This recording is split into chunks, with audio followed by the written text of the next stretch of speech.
देश की राजनीति, शिक्षा व्यवस्था और लाखों छात्रों के भविष्य से जुड़ा एक ऐसा मुद्दा जिसने संसद से लेकर सड़क तक हलचल मचा दी है।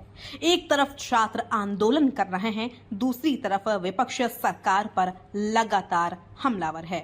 और अब लोकसभा में नेता प्रतिपक्ष राहुल गांधी ने प्रेस कॉन्फ्रेंस कर केंद्र सरकार के सामने 3 ऐसी मांगे रख दी हैं जिन पर उनका कहना है कि कोई समझौता नहीं हो सकता। सबसे बड़ा सवाल, क्या यह सिर्फ राजनीतिक बयानबाजी है या फिर वाकई देश की शिक्षा व्यवस्था पर गंभीर सवाल खड़े हो चुके हैं?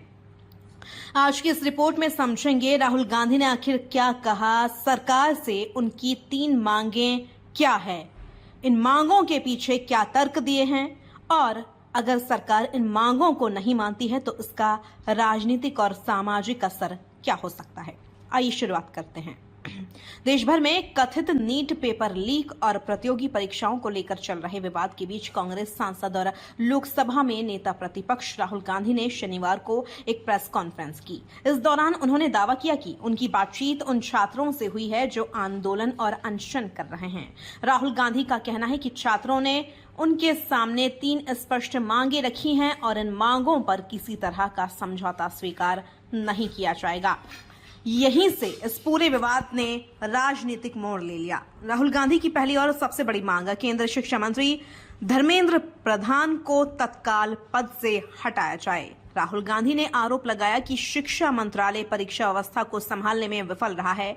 उन्होंने कहा कि छात्रों का विश्वास टूट चुका है और इस स्थिति की जवाबदेही तय होनी चाहिए। उनका आरोप है कि धर्मेंद्र प्रधान अपनी जिम्मेदारियों का सही तरीके से निर्वहन नहीं कर पाए हैं। राहुल गांधी ने यह भी दावा किया कि प्रधानमंत्री नरेंद्र मोदी की कैबिनेट में इस बात की चर्चा चल रही है कि धर्मेंद्र प्रधान को शिक्षा मंत्रालय से हटाकर किसी दूसरे मंत्रालय में भेजा जा सकता है। लेकिन राहुल गांधी का कहना है कि अगर ऐसा किया जाता है तो यह समाधान नहीं होगा। उन्होंने कहा कि छात्रों की मांग सिर्फ मंत्रालय बदलने की नहीं बल्कि जवाबदेही तय करने की है। राहुल गांधी ने अपने बयान में एक और बड़ा आरोप लगाया है। उन्होंने कहा कि धर्मेंद्र प्रधान अब सिर्फ एक मंत्री नहीं रह गए हैं बल्कि देश की शिक्षा व्यवस्था में कथित भ्रष्टाचार और छात्रों के भविष्य के साथ हुए नुकसान का प्रतीक बन चुके हैं। राहुल गांधी ने कहा कि देश की सबसे बड़ी ताकत उसके युवा और छात्र हैं, लेकिन आज वही सबसे ज्यादा असुरक्षित महसूस कर रहे हैं।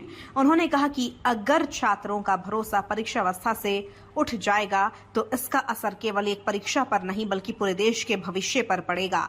अब बात करते हैं दूसरी मांग की। राहुल गांधी ने कहा कि जिन छात्रों ने कथित तौर पर शांतिपूर्ण तरीके से प्रदर्शन किया उन पर बल प्रयोग किया गया। उन्होंने मांग की है कि जिन अधिकारियों और कर्मचारियों ने प्रदर्शन कर रहे छात्रों के खिलाफ कथित बर्बरता दिखाई उनके खिलाफ सख्त कार्रवाई की जाए। उनका कहना है कि लोकतंत्र में छात्रों को अपनी बात रखने का अधिकार है और यदि वे अपनी मांगों को शांतिपूर्ण तरीके से रख रहे हैं तो उनके साथ किसी भी प्रकार की कथित हिंसा या बल प्रयोग स्वीकार नहीं किया जा सकता।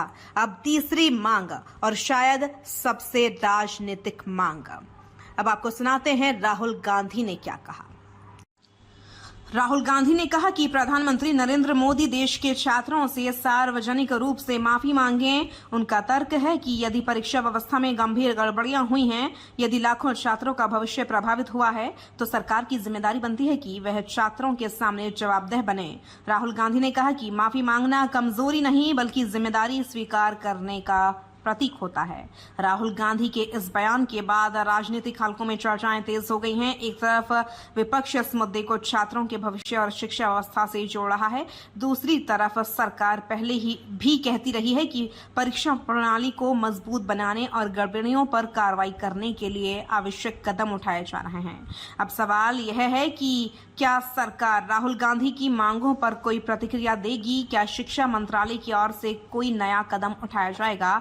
और सबसे महत्वपूर्ण, क्या इससे आंदोलन कर रहे छात्रों को कोई राहत मिलेगी? इन सवालों के जवाब आने वाले दिनों में सामने आ सकते हैं। फिलहाल यह मामला केवल एक परीक्षा का नहीं रह गया है, यह छात्रों के भरोसे, शिक्षा व्यवस्था की पारदर्शिता, सरकार की जवाबदेही और राजनीतिक विमर्श का बड़ा मुद्दा बन चुका है। राहुल गांधी ने 3 मांगे रखती हैं। अब निगाहें केंद्र सरकार के अगले कदम पर टिकी हैं। क्या सरकार इन मांगों पर विचार करेगी? क्या शिक्षा व्यवस्था में बड़े बदलाव देखने को मिलेंगे या फिर यह विवाद और गहराएगा? इन सभी सवालों के जवाब जवाब आने वाला समय देगा। ध्यान देने वाली बात यह भी है कि राहुल गांधी के ये आरोप और मांगें उनके सार्वजनिक बयान हैं। सरकार की ओर से इन आरोपों पर आधिकारिक प्रतिक्रिया और आगे की कार्रवाई पर स्थिति स्पष्ट होना बाकी है। आपकी राय क्या है? क्या छात्रों की मांगों पर तुरंत फैसला होना चाहिए या पहले जांच पूरी होने का इंतजार करना चाहिए?